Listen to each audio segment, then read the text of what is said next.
వచ్చిన మీకు అందరికీ వందనాలమ్మా. సంతోషం. దేవుని యొక్క మహాకృపలో మరి గత 8 రోజుల నుంచి అనేకమైన సంగతులు మనం నేర్చుకుంటున్నాం. బైబిల్ గ్రంథంలో ఉన్న కొంతమంది భక్తులు అనబడిన వారిని, వ్యక్తులు అనబడినటువంటి వారిని, వారి యొక్క వ్యక్తిగత జీవితము, ఆత్మీయ స్థితి, వారి ద్వారా మనం నేర్చుకుంటున్న అనేకమైనటువంటి పాఠాలు వాక్యంలో నుండి. రాత్రి కాలంలో మొర్దెకైని గురించి మనము కొన్ని విషయాలు మనం నేర్చుకున్నాం. మొర్దెకై గురించి 7 విషయాలు మనము మొర్దెకై గారి యొక్క తన జీవితము, అతను కలిగి ఉన్న గుణ లక్షణాలు కొన్ని మనం జ్ఞాపకం చేసుకున్నాం. ఈరోజు మరొక వ్యక్తిని మనం జ్ఞాపకం చేసుకోవడానికి ప్రయత్నం చేద్దాం. లూకా సువార్త 17వ అధ్యాయము. లూకా సువార్త 17వ అధ్యాయము 32వ వచనంలో లోతు భార్యను జ్ఞాపకం చేసుకోమంటున్నాను. దేవుడు మనకి ఈ రాత్రి లోతు భార్యను జ్ఞాపకం చేసుకోండి అని లోకాంతంలో ఉన్నటువంటి మనకి, ప్రారంభంలో బ్రతికిన లోతుని లోకాంతమందున్నటువంటి, యుగాంతమందున్నటువంటి మనల్ని జ్ఞాపకం చేసుకోమంటున్నాను. ఎందుకంటే వాక్యము గత వారం కూడా చెప్పాను కదా, కొరింథీ మొదటి పత్రిక 10:11 వచనంలో ఏమని రాయబడింది? కొరింథీ మొదటి పత్రిక 10:11 వచనంలో చదవమా? ఈ సంగతులు దృష్టాంతముగా వారికి సంభవించి యుగాంతమందున్న మనకు బుద్ధి కలుగుటకై వ్రాయబడ్డాయి. భక్తుల యొక్క జీవితాలు మనకి బుద్ధి కలగడానికి, కొన్ని పాఠాలు నేర్చుకోవడానికి అవి వ్రాయబడ్డాయన్న సంగతి మనం మర్చిపోకూడదు. వారి ద్వారా మనం ఏదైనా నేర్చుకోవడానికి వారి గురించి బైబిల్ గ్రంథంలో రాయించారు.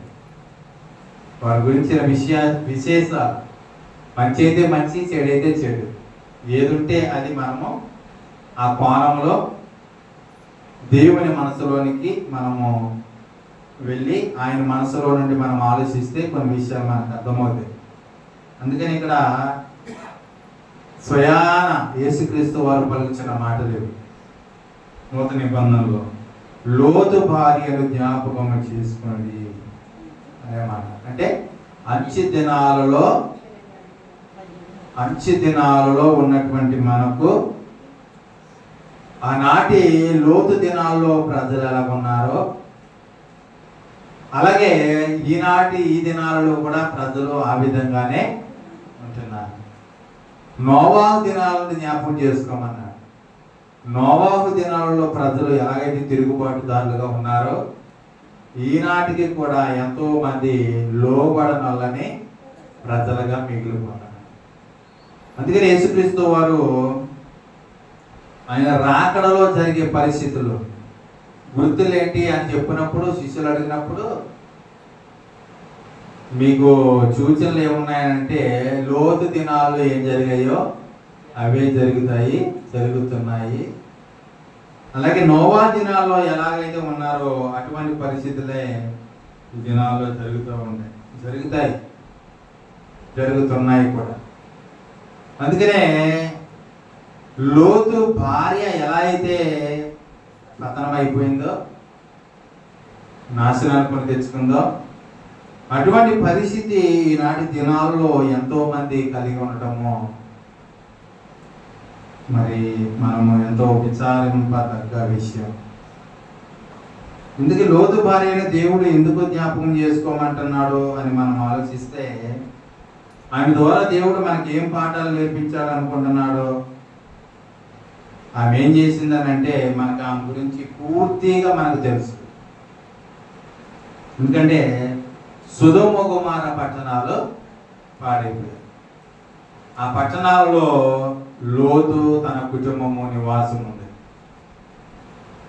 దేవదూతలు వచ్చి చూసినప్పుడు ఆ పట్టణాలు బహు భయంకరమైనటువంటి పాపముతో నిండిపోయి ఉన్నారు. బాలురు మొదలుకొని వృద్ధుల వరకు పాప భీతితో భయంకరమైనటువంటి వ్యసనాలకి లోనయ్యి చాలా దేవునికి ఎంతో ఆవేదనకు గురి చేశారు. ఎంత ఆవేదనకు గురి చేశాడనంటే ఇక ఆ పట్టణాలను నేను కాల్చి బూడిదే చేసేయాలి. ఎందుకంటే ఈ పాపం అనేది చాలా బహు భయంకరమైనది. ఇది క్యాన్సర్ కంటే ప్రమాదకరమైనది. క్యాన్సర్ వచ్చిన వాళ్ళకి చూడండి, కాల్లో క్యాన్సర్ వచ్చిందనుకోండి, ఎక్కడైనా కాలంతా కూడా తీసేయాలి. ఏ పార్ట్లో క్యాన్సర్ వస్తుందో ఆ పార్ట్ తీసేయాలి, లేకపోతే శరీరం అంతా కూడా భాగేస్తుంది. ప్రమాదం, మానవ దేహానికి ఎంతో ప్రమాదం. అలాగే ప్రారంభ దినాల్లో ఈ ప్రజలు పాపముతో బ్రతుకుతున్నారు కనుక దేవుడు వీరిని వంచొద్దు, వీరి ద్వారా ఇంకా వస్తున్న ప్రజలు, పుట్టుకొస్తున్న ప్రజలు కూడా చెడిపోతారు అని దేవుడు ఏం చేశాడంటే సొదొమ గొమొర్రా పట్టణాలని కాల్చేయడానికి సిద్ధపడ్డాడు. మరి వారిలో ఆ పట్టణాలలో ఉన్నటువంటి భక్తుడు లోతు, నీతి మంతుడైన లోతు, పాపమంటని లోతు, దేవుని కొరకు బ్రతికినటువంటి లోతు, తన కుటుంబము, తన భార్య, 2 కుమార్తెలతో నివాసం ఉంటున్నాడు కనుక దేవుడు వారి కుటుంబాన్ని కాపాడాలనుకున్న ఆ సందర్భం మనం చూస్తూ ఉంటాం. అప్పుడు వారికి చెప్పినటువంటి మాట ఏంటంటే చూడండి ఒకసారి ఆదికాండము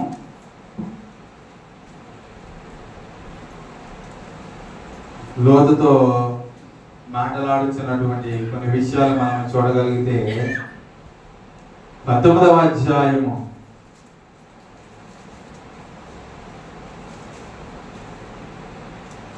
12వ వచనం మనం చూద్దాము. అప్పుడు ఆ మనుషులు లోతుతో, ఇక్కడ నీకు మరి ఎవరున్నారు?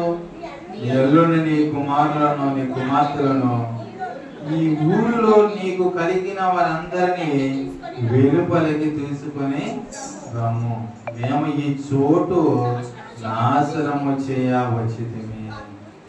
ఎందుకంటే వారిని గురించిన మొర యెహోవా సన్నిధిలో గొప్పదాయను గనుక దాన్ని నాశనము చేయటకు యెహోవా మమ్మను పంపినని చెప్పగా లోతు బయటికి వెళ్ళి తన కుమార్తెలను పెండ్లాడనైన తన అల్లుడితో మాట్లాడి, లెండి ఈ చోటు విడిచిపెట్టి రండి, యెహోవా ఈ పట్టణమును నాశనము చేయబోచున్నాడని చెప్పిన. అయితే అతడు తన అల్లుళ్ళ దృష్టికి ఎగతాళి చేయువాని వలె ఎగతాళి చేయువాను, కానీ వారు ఎవరు కూడా రాలేదు. అయితే వారికి ఒక విషయాన్ని చెప్పాడు. ఏంటంటే 17వ వచనం, ఆ దూతలు వారిని వెలుపలికి తీసుకొని వచ్చిన తర్వాత ఆయన నీ ప్రాణమును దక్కించుకున్నట్లు పారిపోము, నీ వెనుకకు చూడకుము, ఈ మైదానంలో ఎక్కడను నిలువక నీవు నశించిపోకుండా ఆ పర్వతమునకు పారిపోమని చెప్పగా. చూసారా, వెనుకకు చూడక, మీరు వెనుకకు చూడద్దు.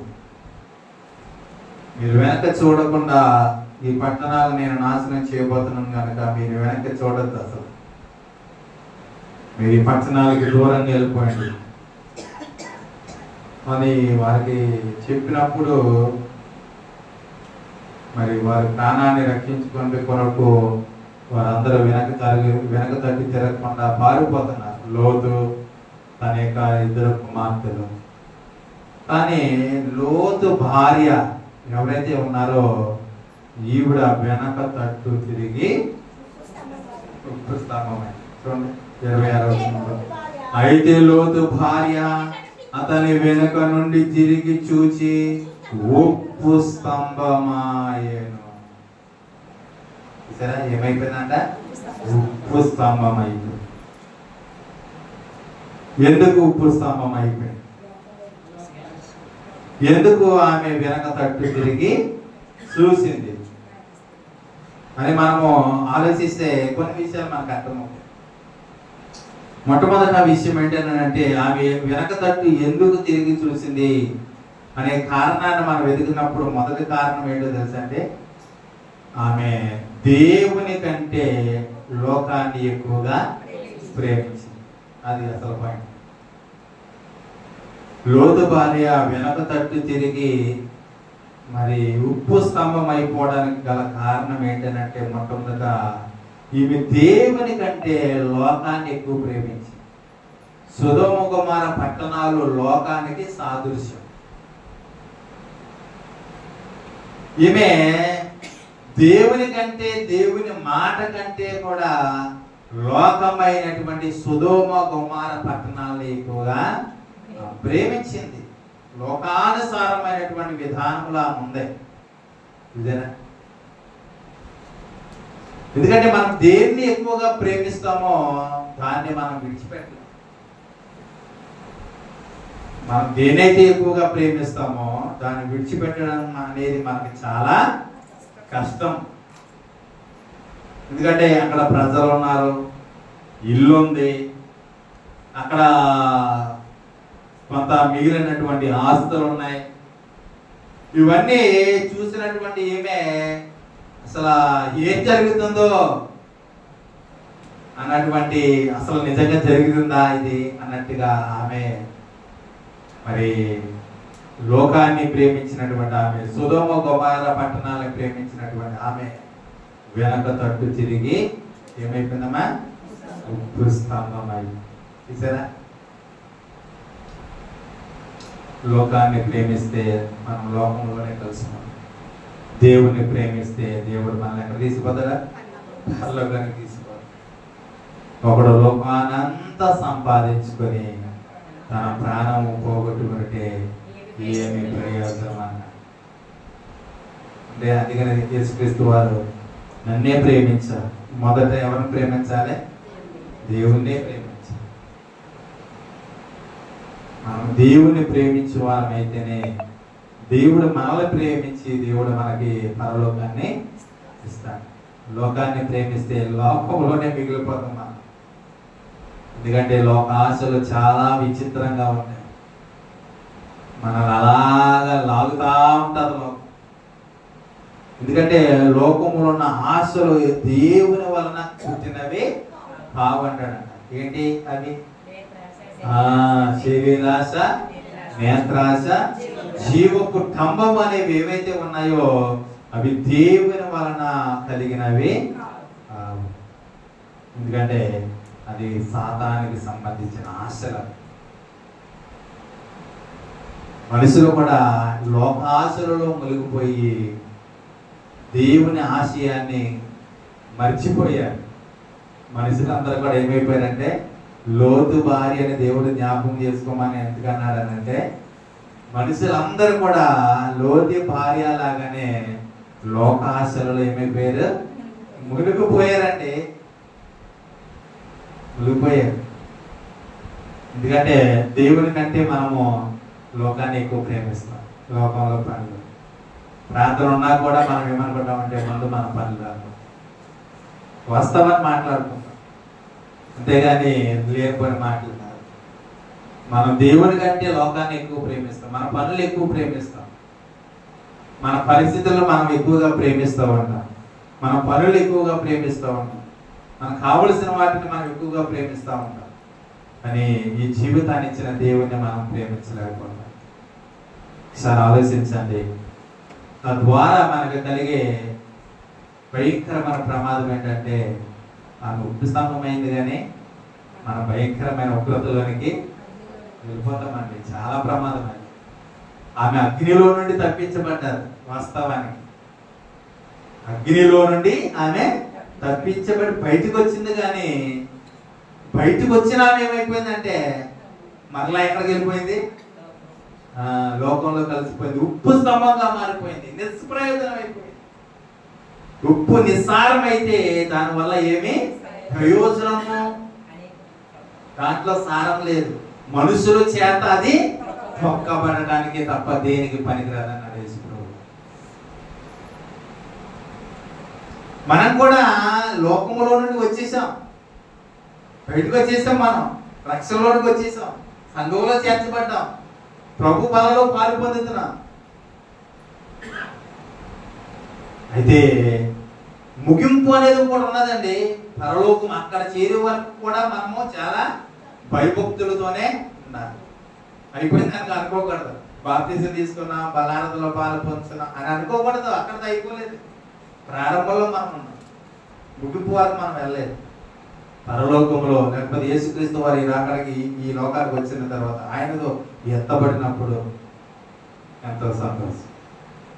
పరలోకం పరలోకం వెళ్ళే వరకు మనం ఇక్కడ వెనక్కి చూడకూడదు. లోతు భార్యలా లోకం వైపు మనము వెనకదట్టు తిరిగి చూడకూడదు. ముందుకే ప్రయాణం, మన ప్రయాణం ముందుకే సాగాలి. వెనకదట్టు తిరిగితే ఇలాగా సారం లేని జీవితంలో మన జీవితాలు మారిపోతాయి. దేవుని కంటే లోకాన్ని ఎక్కువగా ప్రేమించటం బట్టి ఆమె వెనక తట్టు తిరిగింది, ఉప్పు స్తంభంగా మారింది. రెండో పాయింట్ చూడండి. రెండో పాయింట్ అదే 19వ అధ్యాయం 17వ వచనంలో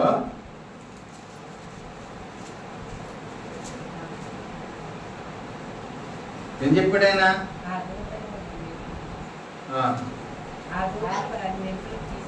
వెలుపలను తీసుకొని వచ్చిన తర్వాత ఆయన నీ ప్రాణమును దక్కించుకున్నట్లు పారిపోము వెనకకు. అదే మన పాయింట్. అక్కడ బేస్ పాయింట్ ఏంటంటే వెనక తట్టు ఆమె ఎందుకు చూసింది? చూడొద్దు అన్నారు కదా, ఈమె ఎందుకు చూసింది అంటే ఇక్కడ మరొక పాయింట్ మనం ఆలోచిస్తే దేవుని మాట వినలేదు, చేయవద్దన్నదే చేసింది. దేవుని మాట వినలేదండి. దేవదూతలు ఏం చెప్పారు? మీరు వెనక తిరగొద్దు అని చెప్పారు. వెనక తట్టు తిరగొద్దు మీరు అని చెప్పినప్పుడు వీళ్ళేం చేయాలి? చూడకూడదు. కానీ వెనక తట్టు తిరిగి చూశారు. అంటే మనిషి యొక్క స్వభావం చూడండి, ఏది వద్దంటారో అదే చేస్తారు. దేవుడు ఆదామావులకి ఏం చెప్పాడు? ఈ పండు తినొద్దు అన్నాడు. పండు తినొద్దు అనేటువంటి మాట వారి చెవున పడిన నాటి నుండి దాని మీద ఆశ కలిగింది. చెప్పకపోయినా బాగుండేది, చెప్పిన తర్వాత దాని మీద ఏం కలిగింది? వారికి ఆశ కలిగి అన్ని పండ్లు తిన్నామన్నాడు, ఈ పండు తినొద్దు అన్నాడు, ఈ పండు తినొద్దు అన్నాడు, ఈ పండు తినొద్దు అన్నాడు. ఈ అనుమానాలే మరొకడు చొరబడి ఎందుకు తినొద్దు అన్నాడు ఆ ప్రశ్న కూడా మనకే కలిగిస్తాడు. ఎవరిలా? సాతానులా. ఆ రూపంలో వస్తాడు. ఎందుకు తినొద్దు అన్నాడు? ప్రశ్నల మీద ప్రశ్నలు కల్పిస్తాడు. చూసారా? ఏమి దేవుడు చెప్పాడు వద్దన్నాడు, కానీ దేవుని మాటని మేము వినాలి. ఏదైతే చేయొద్దు అన్నారో దేవుడు, ఏదైతే చేయొద్దని చెప్పాడు అదే వారు చేశారు. బైబిల్ గ్రంథంలో ఒక మాట ఉంటుంది, ఇర్మీయా గ్రంథం 22:21 చూడండి. త్వరగా ముందుకెళ్ళిపోతున్నాను. అక్కడ ఇర్మీయా గారి ద్వారా దేవుడు రాయించిన మాట ఏంటంటే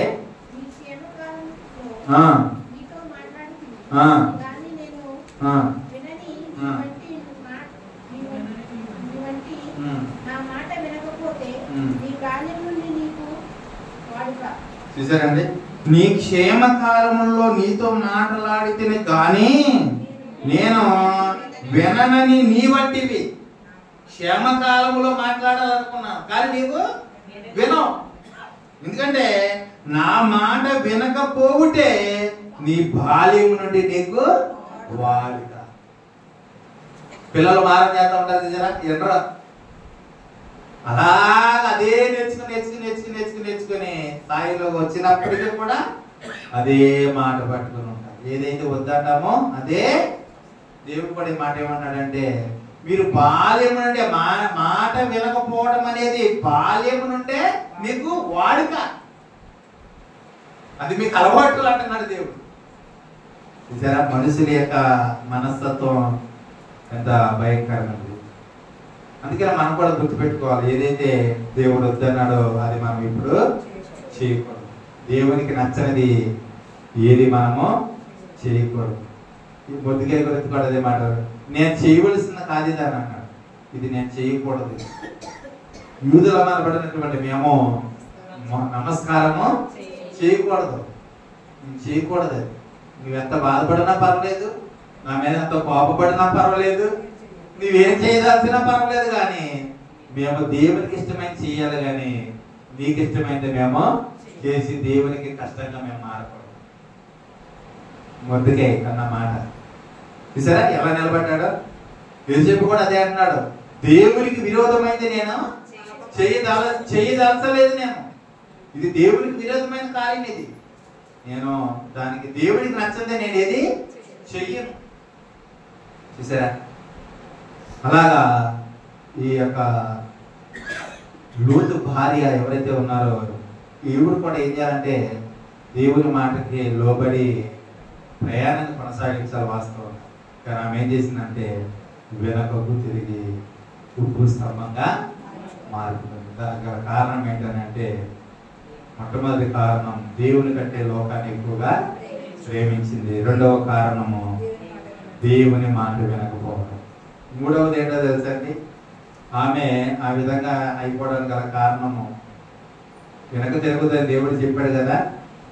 వెనక తిరగొద్దని చెప్పినప్పుడు తిరగకుండా వెళ్ళిపోవాల్సినటువంటి ఈమె ఏమైపోతుందో అని వెనక చూసి ఆమె ఒక ఆలోచనకు రావాలి, దేవుడు దీనికంటే నాకు ఇంకా ఉన్నతమైనది నాకు ఇస్తాడు చెప్పినోడు ఆయన.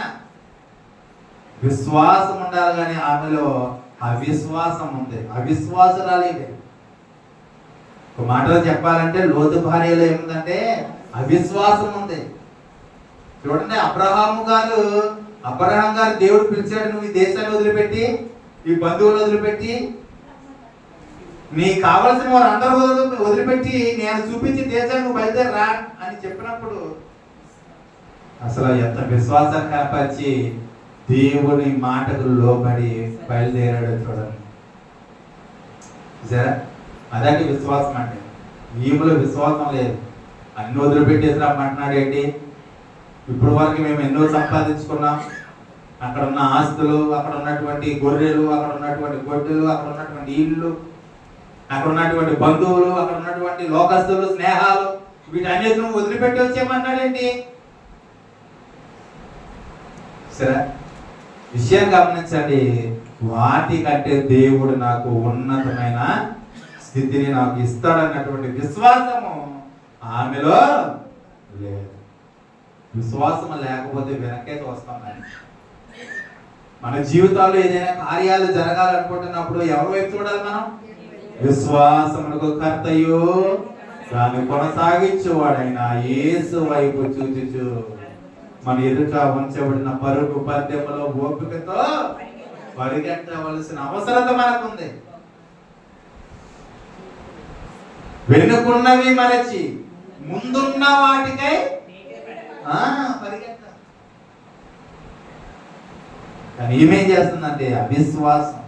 విశ్వాసం కలిగి ఉండవలసిన నీతిమంతుని భార్య అయినటువంటి ఈమె విశ్వాసరాలుగా ఉండవలసిన ఈమె అవిశ్వాసరాలుగా మారిపోయింది. దాని కారణంగా ఈమె ఉప్పు స్తంభంగా మార్చబడింది, అవిశ్వాసరాలుగా జీవించింది. నాలుగో విషయాన్ని మనం చూడగలిగితే ఈమెలో ఆత్మీయత కంటే ఆస్తి మీద ఎక్కువగా ప్రేమించింది, ఆస్తిని ఎక్కువ ప్రేమించింది. ఆత్మీయత కంటే ఆస్తిని ఎక్కువగా ప్రేమించి. ఆత్మీయత లేదు ఈమెలో, సరే ఆత్మీయత లేదండి. నీతిమంతుని భార్య అయినప్పటికీ కూడా ఈమె ఆత్మీయతను సంపాదించుకోలేదు, ఆత్మీయులు సంపాదించుకోలేదు, ఆత్మీయతను సంపాదించుకోలేదు. లోకానుసారంగా జీవించింది, లోకానుసారమైన ఆశలలో మునిగిపోయింది, లోకానుసారమైనటువంటి జీవితాన్ని కలిగి ఆస్తుల మీద ఆమె మనసంతా కూడా మరి మునిగి తేలిపోతున్నటువంటి పరిస్థితి. ధనాపేక్ష సమస్తమైన కీడులకు మూలమండి. సరే ఆలోచించాలి, ఆత్మీయతలో ఎదిగే స్థితిని మనము కలిగి ఉండాలి, ఆత్మీయులుగా మనం బ్రతకాలి.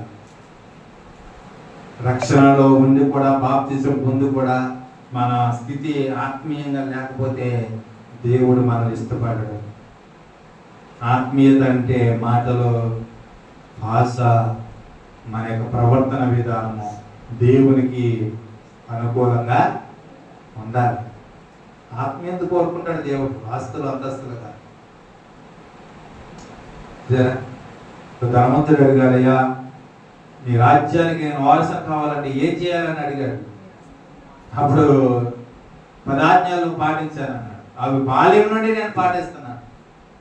అయితే నీకు ఒకటి కొద్దిగా ఉంది, నీదంతా అమ్మే పేదలకే పరిచయం. దుఃఖం వచ్చేసింది, ఏడుపు వచ్చేసింది. నేను వదలలేని దాన్ని అని అనుకున్నాడు. దాన్ని ప్రేమించాడు, శివరాగారికి నష్టపోయాడు. కానీ జక్క ఏం చేశాడు, తనకు ఉన్నటువంటి అంతా కూడా పంచిపెట్టేశాడు. నేను పంచిపెట్టేస్తున్నా. ఏం తెచ్చుకున్నాడు? రక్షణ భాగ్యాన్ని తెచ్చుకున్నాడు. చూసారా, ఆత్మీయతను సంపాదించుకో. ఈమెలో ఆత్మీయత లేదు, ఆత్మీయతను కోల్పోయింది. అందువల్ల ఈమె ఉప్పు స్తంభంగా మారిపోయింది. 5వ విషయం మనం చూస్తే, అంటే ఇవన్నీ కూడా మనము ఆమె కలిగి ఉన్నటువంటి పరిస్థితి మనం ఆలోచించుకుంటేనే అర్థమైపోతుంది ఎందుకు ఆమె వెనక తిరిగిందని. ఈ కారణాలు మనం వెతుకుంటున్నప్పుడు అనేక కారణాలు మనకు దొరుకుతాయి. కొన్ని విషయాలు నేను మీకు జ్ఞాపకం చేస్తున్నాను. ఒకటి, దేవుని కంటే లోకాన్ని ఎక్కువగా ప్రేమించింది. ఆమె దేవుని మాట వినలేదు, చేయవద్దన్న చేసింది. అవిశ్వాసురాలుగా జీవించింది. ఆత్మీయత కంటే ఆస్తిని ఎక్కువగా ప్రేమించింది. 5వ విషయం ఏంటో తెలుసా? సొదొమ నుండి బయటకు వచ్చింది కానీ ఆమె హృదయంలో నుండి సొదొమ పోలేదు. సొదొమలో నుండి అయితే బయటకు వచ్చేసింది. ఏదో రకంగా దేవదూతలు పట్టుకుని, వాళ్ళ చేతులు పట్టుకుని బయటకు ఇచ్చుకొచ్చేసింది. అక్కడ నుండి బయటకు వచ్చేసింది కానీ ఆమెలో ఉన్నటువంటి, ఆ మనసులో ఉన్నటువంటి ఏదైతే హృదయంలో నిండా నింపుకుందో సొదొమ గొమొర్రా పట్టణాల పరిస్థితులు ఆమెలో నుండి పోలేదండి. ఆమె సొదొమ గొమొర్రా పట్టణం నుండి బయటకు వచ్చింది కానీ ఆమెలో నుండి, ఆమె హృదయంలో నుండి సొదొమ గొమొర్రా పోలేదు. దేవుని వాక్యం ఏం చెప్తుంది? లోకమును దాని ఆశయు గతించిపోయేది కానీ దేవుని చిత్తము జరిగించేవాడు నిత్యము నిలిచి. ఇక్కడ నుండి వచ్చింది బయటికి, మనసంతా అక్కడే ఉంటుంది. మనకు కూడా అలా ఉంటుంది చూసారా. మనకు కూడా చూడండి, మనం దేవుని మందిరానికి వస్తాం కానీ మన మనసు అంటే ఎక్కడ ఉంటుంది? ఇంటి చుట్టే తిరుగుతా ఉంటుంది. వాళ్ళేం చేస్తున్నారు, వీళ్ళేం చేస్తున్నారు, డ్యూటీకి వెళ్ళాడు, వచ్చాడా, తిన్నాడా, వండారా, ఏం జరుగుతుంది, ఈయన ముగిస్తే బాగుండు, వంట చేసుకోవాలి, లేకపోతే బట్టలు ఉతుక్కోవాలి, ఇవే తిరుగుతా ఉంటే మనసు. వాక్యం మాత్రం మనసుకే ఎక్కదు. మనసంతా ఇంటి చుట్టే తిరుగుతారు. ఎవరిలా? లోతు భార్యలు. చూసారా, పోలే పొద్దు నుంచి మనం ఉన్నాక దేవుడు మందిరంలో దేవుని సన్నిధిలో గడుపుదామన్న ఆలోచన మనకి ఉండదు. బయటే తిరుగుతా. చూసారండి, లోతు భార్య వెనక తట్టు తిరగడానికి కారణం అదే. హృదయం అంటే ఏముంది? సొదొమ గొమొర్రా పట్టణాలే ఉన్నాయి. ఇశ్రాయేలు కూడా అంతేనంట. ఇశ్రాయేలు కూడా ఐగుప్తు దేశం నుండి బయటకు వచ్చారు కానీ మాటి మాటికి ఏ మాట ఎత్తుకోరు తెలుసా? ఐగుప్తునే గుర్తు చేసుకునే వాళ్ళు. చూసారా, మోసే బయటికి తీసుకొచ్చాడు. అసలు ఎన్ని కష్టాలు ఉండే వాళ్ళకి ఐగుప్తు దేశంలో, ఎన్ని కష్టాలు అనుభవించారు ఫరో చేత వాళ్ళు. ఆ కష్టాలు, ఆ మొర ఇనే కదా దేవుడు మోసేను పుట్టించి బయటికి తీసుకొచ్చాడు. తీసుకొచ్చినటువంటి వీళ్ళలో ఆరాముగా పాలు తేళ్లు ప్రవహించే దేశం కానాను దేశానికి తీసుకుని వెళ్తుంటే వీళ్ళు సనుకున్నారండి. ఎన్నిసార్లు సనుకున్నారండి. ఒకసారి ఆహారం దొరకలేదంట. అప్పుడు వాళ్ళు ఏమన్నారమ్మా? సంఖ్యాకాండము 11వ అధ్యాయంలో 4వ వచనం చదువుతున్నారు. వారి మధ్యనున్న మిశ్రిత జనము మాంసాపేక్ష కనపరచగా ఇశ్రాయేలీయులు మరలా ఏడ్చి మాకెవరు మాంసం పెట్టెదరు. అర్థండి, చూడండి, ఐగుప్తులో మేము ఉచితముగా తినిన చేపలు, కీరకాయలు, దోసకాయలు, కూరాకులు, ఉల్లిపాయలు, తెల్లగడ్డలు, ఎర్రగడ్డలు, నల్లగడ్డలు ఇవన్నీ గుర్తొస్తున్నాయంట. చూసారండి, ఇప్పుడు ఏమైపోయింది? మా ప్రాణం అంతా కూడా నీరు గారిపోయింది. అడిగి తీసి అడిగి వేయాలంటే మాకు అయిపోయింది. ఏం లేదు, బిర్యానీ ఏం లేదు, మనకు చాలా కాలం అయిపోయింది. ఈయనేంటో వారానికి ఒకసారి తీసుకొస్తా, మనకేంటో వారానికి 4 సార్లు తినాలని ఆశ ఉంటుంది. కానీ ఏంటి ప్రయాసం? మేము ఒకప్పుడు ఎంత గొప్పగా మేము ఐగుప్తు దేశంలో చక్కటి ఆహారం తిన్నాం, కానీ ఇక్కడ తీసుకొచ్చి మాకు ఎటువంటి ఆహారం లేకుండా మోసే మీద దేవుని మీద అనుకున్నారు మేము ఐగుప్తు దేశానికి వెళ్ళిపోతాం అని విరక్తి చూస్తున్నారు. అంటే వీళ్ళ మనసులో ఏముందా అన్నట్టు, వాడు సముద్రం ఎదురైంది కదండి. సముద్రం ఎదురైనప్పుడు కూడా మోసేదే అన్నారు, అసలు మమ్మల్ని అరణ్యంలో చంపేయడానికి మోసే తీసుకొచ్చాడు. మమ్మల్ని వెనకాలంటే పరు సైన్యం ఉంది, ముందేంటో ఎర్ర సముద్రం ఉంది, మేము వెనక్కి వెళ్ళిపోతాం బాబోయ్ అని మొత్తుకున్నారు. అప్పుడు మోసే తన కర్ర చేత పట్టి సముద్రాన్ని 2 పాయలుగా చేసి ఆరిన నేలను వారిని ఎన్నిసార్లు ఇశ్రాయేలు ప్రజలు ఎన్నిసార్లు దేవుని కార్యాలు చూశారు, అయినా కూడా వారిలో విశ్వాస ఘాతకులని కీర్తన గ్రంథంలో రాయబడి. ఇశ్రాయేలు ప్రజలంట తిని దేవుని మీద తిరుగుబాటు చేసిన విశ్వాస ఘాత. పాలు తెలుగు ప్రావించే దేశానికి ప్రయాణమై ఆనందంతో వెళ్ళవలసిన వేళలో వెనకే చూసుకుంటా ప్రయాణాన్ని కొనసాగించారు. వారి అనుమానపు ప్రయాణం వల్ల అరణ్యం వలన వారందరూ కూడా ఏమైపోయారు? రాలిపోయారు. క్షేమంగా కానాను దేశానికి వారు ప్రయాణం చేయలేకపోయారు. అనుమాన ప్రయాణం ఇదంతా. మనసులో ఏదో పెట్టుకొని ఈ ప్రయాణాన్ని అలా కొనసాగిస్తే మన ప్రయాణము ముగింపు వరకు ఉండదు ప్రియులారా. ఈమె మనసులో ఒకటి ఉంది, ఆమె మనసులో నుండి సొదొమ ఉంది. సొదొమ నుండి బయటకు వచ్చింది, కానీ ఆమె హృదయంలో నుండి సొదొమ పోలేదు. 6వ విషయం చూద్దాం. 2 విషయాలు చెప్పు, సమయం అయిపోతుంది కదా. మరి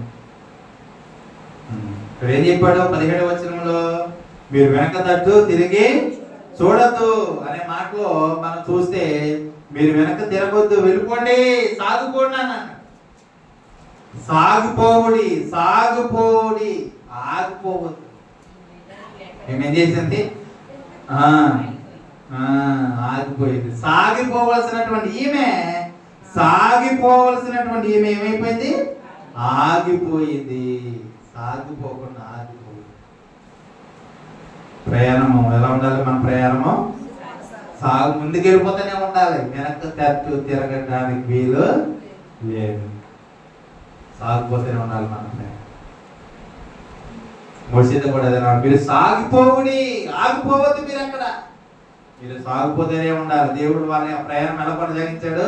పగలు మేఘస్తంభమై రాత్రి అగ్ని స్తంభమై వారి ప్రయాణంలో దేవుడు వారికి తోడై ఉండి నడిపించాడు. మనం కూడా ఈ ఆత్మీయ యాత్రలో వెనక చూడకుండా మనము సాగిపోతూనే ఉండాలి, ఆగిపోకూడదు. చాలా మంది ఆగిపోతారు. కష్టాలు చూసి, బాధలు చూసి, ఇబ్బందులు చూసి, సమస్యలు చూసి, అయ్యో యేసు ప్రభువుని నమ్ముకుంటే ఎన్నో మేలు జరుగుతాయని చెప్పారు. అన్ని కష్టాలు వచ్చేసినాయి. ఆయన నమ్ముకుంటే ఎన్నో ఆశీర్వాదాలు అన్నారు. ఇప్పుడు మాకు ఎన్నో కష్టాలు వచ్చేసినాయి. ఆగిపోయిన వాళ్ళు చాలా మంది ఉన్నారు. ఆయన నమ్ముకుంటే ఆశీర్వాదాలుగా పరలోకం ఇస్తారు. వాటన్నిటికంటే పరలోకం సాగిపోవాలి. నాగటి మీద చెయ్యి పెట్టి వెనక తట్టు తిరిగి చూచేవాడు నాకు అసలు పాత్రుడు కాడు, పరలోకానికి పాత్రుడు కాడు. వెనక్కి మనం చూడడానికి వీలు లేదు. చూడండి, ఎబ్రీ పత్రిక 10వ అధ్యాయము 37-38 వచ్చిన మాట్లాడతారు. చూడండి, చూసుకుందాం.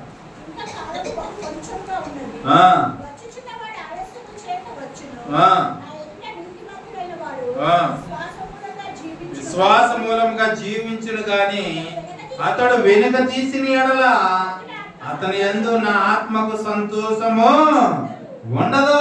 వెనక తిరిగి చూస్తే నాకు సంతోషం ఉండదు. ప్రయాణం ముందుకే కొనసాగాలి కానీ వెనక్కే చూడకూడదు.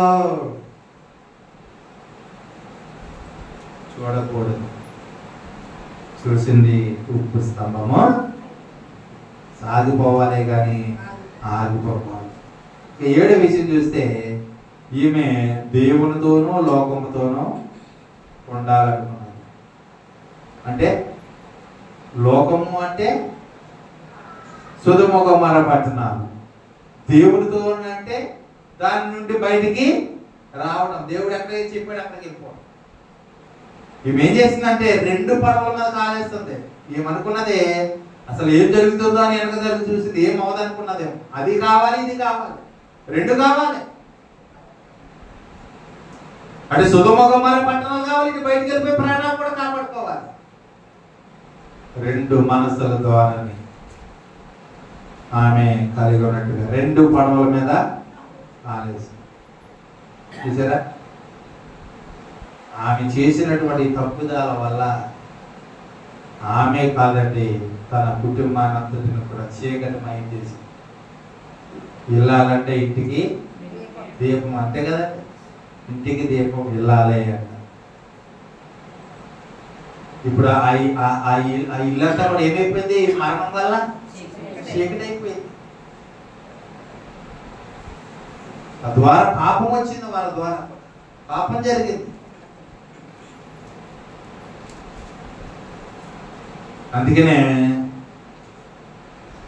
ఇంటికి ఇళ్ళలో ఉన్నటువంటి తల్లులు చాలా జాగ్రత్తగా కుటుంబాన్ని కట్టుకోవాలి, కాపాడుకోవాలి. లోతు భార్యలాగా తప్పటడుగులు వేయకూడదు. అటు లోకంలో ఇటు దేవుళ్ళు అనుకుంటే మంచిది కాదండి. అటు దేవుడు కావాలి, అటు లోకం కావాలి, అన్నీ కావాలి. అన్నీ కావాలనుకోవడం. ఎందుకంటే మనం ప్రత్యేకపరచబడిన వారు, ఏర్పరచబడిన వారు. హామాన్ ఏమనే మాట చెప్పాడు తెలుసా? వీళ్ళు ప్రత్యేకమైన వారు, ప్రత్యేకమైన జనం వీళ్ళ యూదులు. నిజమాటే చెప్పాడు. ప్రత్యేకమైన వాళ్ళు, ప్రత్యేకత కలిగిన వారు, మనలాంటి వాళ్ళు కాదేళ్ళు అని హామాన్ యూదుల గురించి మాట్లాడాడు. అలాగే క్రైస్తవులుగా మనం కూడా ప్రత్యేకమైన వారంగానే ఉండాలి కానీ అందరిలో మనం కాదు, అందరిలో మనం కాదండి. అందరికంటే మనం ప్రత్యేకమైన వారు. ఆ ప్రత్యేకతను మనం సంపాదించుకోవడానికి ప్రయత్నము. 7 విషయాలు చెప్పారు. ఏం చెప్పడమా? దేవుని కంటే లోకాన్ని ఎక్కువగా ప్రేమించింది, దేవుని మాటను వినలేదు, చేయొద్దన్న చేసింది, అవిశ్వాసురాలుగా జీవించింది, ఆత్మీయత కంటే ఆస్తిని ఎక్కువగా ప్రేమించింది. సొదొమ నుండి బయటకు వచ్చింది కానీ ఆమె హృదయంలో నుండి సొదొమ పోలేదు. 6 సాగిపోవలసిన ఆమె ఆగిపోయింది.